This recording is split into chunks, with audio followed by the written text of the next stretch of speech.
जय श्री राम दोस्तों, मैं स्वागत करता हूं आपका अपने YouTube चैनल पर, जहां हम चर्चा करते हैं अपने सनातन संस्कृति की, अपनी सभ्यता की, अपने संतों की और अपने योद्धा की। आशा करता हूं कि आप खुश होंगे, स्वस्थ होंगे और मस्त होंगे। थंबनेल आपको देखकर लग रहा होगा कि आज किस टॉपिक के साथ मैं आपके समक्ष प्रस्तुत हूं, परंतु हाँ, आज एक ऐसा टॉपिक लेकर आया हूं जिसे सोचकर आप यकीन मानिए ये समझ पाएंगे कि क्या हम उस राह की तरफ जा रहे हैं अथवा नहीं। दोस्तों, आज का टॉपिक बहुत ही शानदार और बहुत ही क्लियर है कि क्या कोरोना काल हमें अपनी पुरानी संस्कृति सभ्यताओं की तरफ तो लेकर नहीं जा रहा। ये प्रश्न आपके लिए है और मैं इस वीडियो के माध्यम से आपको ज़रूर बताऊंगा कि ऐसा हो सकता है या नहीं। कृपया मेरे साथ बने रहें और इस वीडियो को अंत तक ज़रूर देखें, क्योंकि अंत में ही आपको असली तथ्य प्रस्तुत होगा, असली तथ्य मिलेगा। तो चलिए दोस्तों, शुरू करते हैं आज के वीडियो को। क्या कोरोना हमें अपने पुरानी सभ्यता की तरफ लेकर जा रहा है? इसे जानने से पहले आपको जानना होगा कि हमारी पुरानी सभ्यता थी कैसी। इसको बताने के लिए मैं आपको अपनी पुरानी सभ्यता को 4 वर्गों में बांटकर आपके सामने प्रस्तुत कर रहा हूं। कृपया आप विशेष ध्यान दें कि कोरोना महामारी जो पूरे विश्व में व्यापक तरीके से फैल चुकी है, जिसका इलाज अभी तक वैज्ञानिकों ने नहीं खोजा है, क्या इसका इलाज हमारे पुराने संस्कृति या पुराने सभ्यता में तो नहीं छुपा है? कृपया इस वीडियो को अंत तक देखें और मैं शुरू करता हूं बिना किसी विलंब के। तो जैसा कि मैंने आपको बताया कि मैं इस वीडियो को या आज के टॉपिक को 4 भागों में बांटा हूं। पहला भाग कि दिनचर्या, दूसरा भाग खान पान, तीसरा भाग हमारा मेल मिलाप और चौथा भाग पर्यावरण, जिसमें से सबसे पहला है हमारी दिनचर्या। क्या पुराने सभ्यता में जो लोग रहते थे उनकी दिनचर्या कैसी थी, उसको जानने के लिए आप ये समझिए कि जब आप गांव जाते हैं तो आप अपने अगल बगल देखते हैं लोग कैसे रहते हैं। उनकी सभ्यताओं से हमें अपनी पुरानी सभ्यताओं का आकलन थोड़ा सा मिल जाता है। जैसे दिनचर्या में आता है कि आप जो भी हमारे पुराने सभ्यता के लोग थे, जो भी वासी थे, वो सुबह उठते बहुत जल्दी थे, यानी कि ब्रह्म मुहूर्त में वो उठ जाया करते थे, जिसका सीधा सा प्रभाव उनके मस्तिष्क पर, उनके स्वास्थ्य पर बहुत ही असर करता था। और आज विज्ञान भी ये प्रूफ कर चुका है कि ब्रह्म काल में उठने से आपका मेडिटेशन बहुत अच्छा होता है, आपका मानसिक संतुलन बहुत अच्छा होता है और आप एक पॉजिटिव एनर्जी के साथ पूरे दिन अच्छा काम कर पाते हैं। दूसरी बात है कि जब वो सुबह उठने के बाद खेतों में मेहनत किया करते थे, काफ़ी परिश्रम किया करते थे, जिससे उनका बॉडी स्ट्रेंथ काफ़ी ज़बरदस्त रहता था। तीसरी चीज़ है कि अगर आप गांव में कभी गए हों तो देखे हों कि वहाँ की औरतें सुबह उठकर पूरे घर को गाय के गोबर से लीपा करती थी। और दोस्तों देखिए, मैं जो भी चीज़ बताऊंगा आपको एज अ साइंटिफिकली तरीके से उसको बताता भी जाऊंगा कि क्या ये सत्य था या असत्य था। तो गाय के गोबर से लीपने का जो विशेष कारण था उन्हें नहीं पता था, लेकिन उसके बाद साइंस ने इस पे शोध किया और ये पाया कि गाय के गोबर में एंटीबैक्टीरियल, एंटी माइक्रोबैक्टीरियल गाय का गोबर होता है, अर्थात एंटीबैक्टीरियल, एंटी फंगल और एंटी वायरल होता है। तो आप समझ सकते हैं कि जब गाय के गोबर से पूरे घर को लीपा जाता था तो पूरा घर हमारा एंटी बैक्टीरियल हो जाता था, पूरा घर हमारा शुद्ध हो जाता था। उसके बाद अगर आप ये गौर करें कि दिन का समय जो होता था उनका कैसे बीतता था, तो आप पाएंगे कि पुराने लोग या पुराने सभ्यता के लोग जो आज भी हमारे गाँव में दिन में लोग नहीं सोया करते थे या काफ़ी कम सोया करते थे। और विज्ञान ने भी ये प्रूफ किया कि दिन में अगर आपको नींद आती है तो आप नैप ले सकते हैं। दैट मीन्स कि 15 से 90 मिनट का एक छोटा सा नैप लेकर आप अपने आप को रिफ्रेश कर सकते हैं।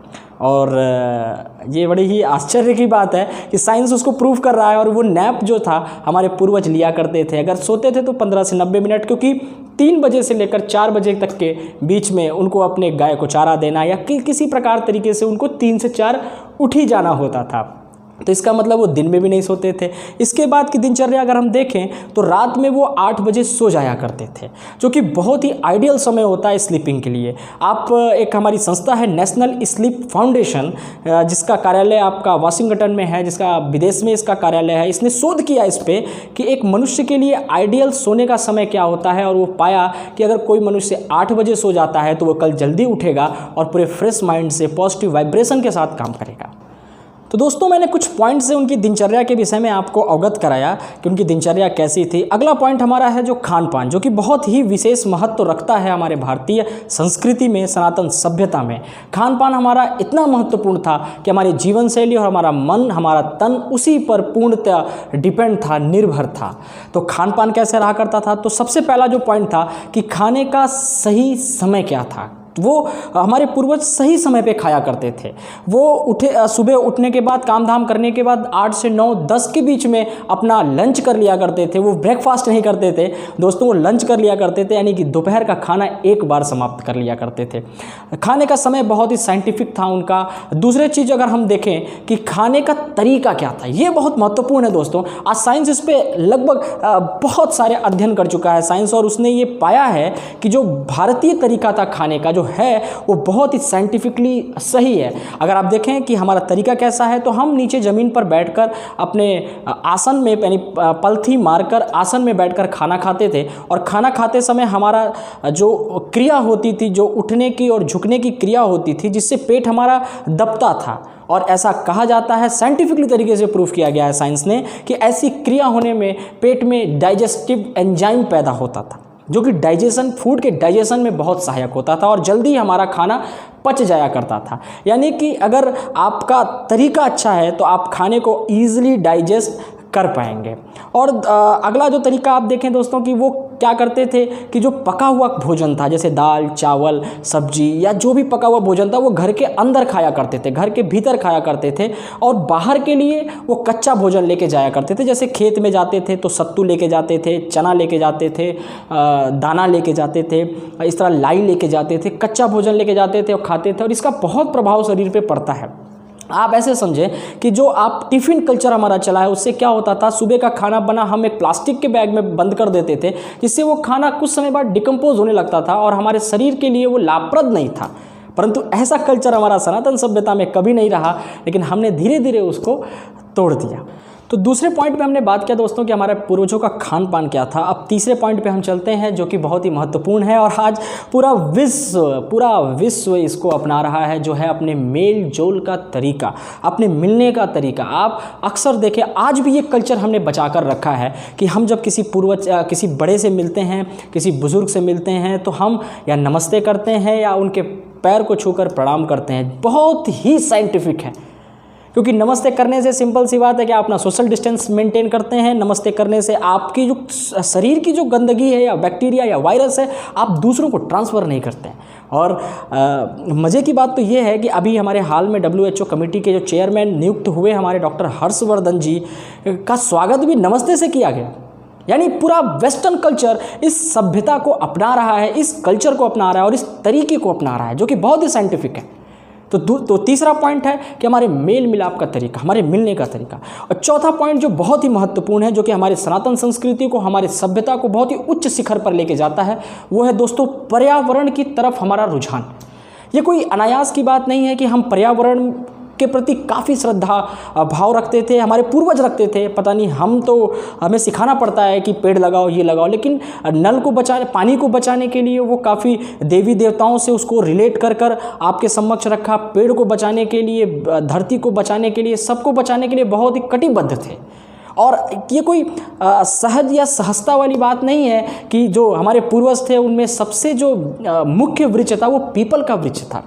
ये अनायास, ये कोई ऐसा नहीं है कि चलते चलते कुछ भी हम वृक्ष को चुन लिए। अब आपको मैं पीपल के विषय में बताता हूँ। जो पुरातन सभ्यता हमारी थी, उनके ख्याल से क्या था और आज का साइंस जो है वो पीपल के वृक्ष में को क्या कहता है। हमारे स्कंद पुराण में लिखा हुआ है कि पीपल के वृक्ष में विष्णु भगवान का वास होता है और उसके फल में समस्त देवी देवताओं का वास होता है। उसके तने में, उसके पत्ते में श्री हरि का वास होता है, नारायण का वास होता है। यानी लगभग हमारे पूरे पूजनीय देवताओं का वास पीपल में होता है और हम पीपल को पूजनीय देवता मानते हैं। और श्रीमद् भागवत में भगवान श्री कृष्ण ने कहा है कि सारे वृक्षों में मैं पीपल का वृक्ष हूँ। पीपल का वृक्ष ही क्यों? आज साइंस कहता है कि पीपल ऐसा वृक्ष है जो सूर्य अस्त के बाद भी ऑक्सीजन छोड़ता है।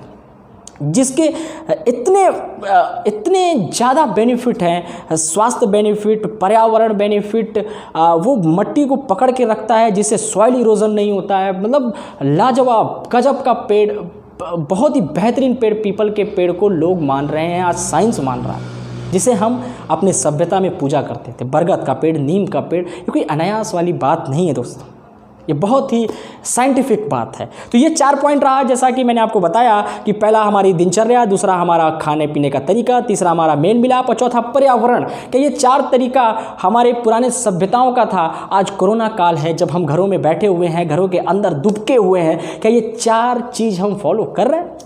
अगर आप कर रहे हैं तो यकीन मानिए कि ये कोरोना हमें अपनी पुरानी सभ्यता की तरफ लेकर जा रहा है, और आप नहीं कर रहे हैं तो भी यकीन मानिए कि करना शुरू कर दीजिए। तब दोस्तों मैं लास्ट में इसका सार आपको ज़रूर बताऊंगा, नहीं तो आप कहेंगे कि शुरू में बताई हुई चीज़ और लास्ट में इसका उत्तर नहीं दिया कि क्या कोरोना काल हमें अपनी पुरानी सभ्यता की तरफ वापस लेकर जा रहा है। और मेरे हिसाब से ऐसा नहीं है दोस्तों, क्योंकि हम अपनी पुरानी सभ्यता, जो हमारी साइंटिफिकली सभ्यता थी, उसको आज हम नहीं अपना सकते। हमारा दिनचर्या इतना उल्टा हो चुका है, इतना गलत हो चुका है कि हम चाह कर भी उसको नहीं अपना सकते। लेकिन दोस्तों, जहाँ चाह है वहाँ राह है। कृपया ये 4 पॉइंट पे आप ज़रूर गौर करें, और इसमें से अगर आपने आधी चीज़ों को भी अपना लिया तो यकीन मानिए कि उन लोगों की कोशिश सफल हो जाएगी, हमें स्वस्थ रखने की, हमें व्यस्त रखने की और हमें मस्त रखने की। दोस्तों, मैं आशा करता हूँ कि ये जानकारी काफ़ी अच्छी लगी होगी, और अच्छी लगे तो कृपया इस वीडियो को यहीं मत रोकिए, शेयर बटन पे क्लिक करिए, व्हाट्सएप ग्रुप खोलिए और इसको लोगों तक पहुंचाइए। क्योंकि मैं आपके बीच सनातन सभ्यता से, संस्कृति से, सनातन संतों से और धर्म के बीच से ऐसी बातें उठाकर ला रहा हूं जो कि काफ़ी रिसर्चेबल है। इस पर रिसर्च हो रहा है, इस पर वैज्ञानिकों ने रिसर्च किया है, और अपनी सभ्यता को हम मूल रूप से कैसे अपना सकते हैं, इस वीडियो के माध्यम से मैं कोशिश कर रहा हूँ कि आप तक पहुँचा सकूँ। कृपया मेरे कोशिश को जरूर सराहें, अपना आशीर्वाद बनाए रखें, और सब्सक्राइब करना, लाइक करना भूले मत, कमेंट करना मत भूलें। अगर आपको अच्छी लगी हो तो भी कमेंट करें, ना अच्छी लगी हो तो भी आप बताएं कि मैं क्या अच्छा कर सकता हूं, किस विषय पे मैं काम कर सकता हूं। बहुत बहुत धन्यवाद दोस्तों इस वीडियो को देखने के लिए। जय श्री राम।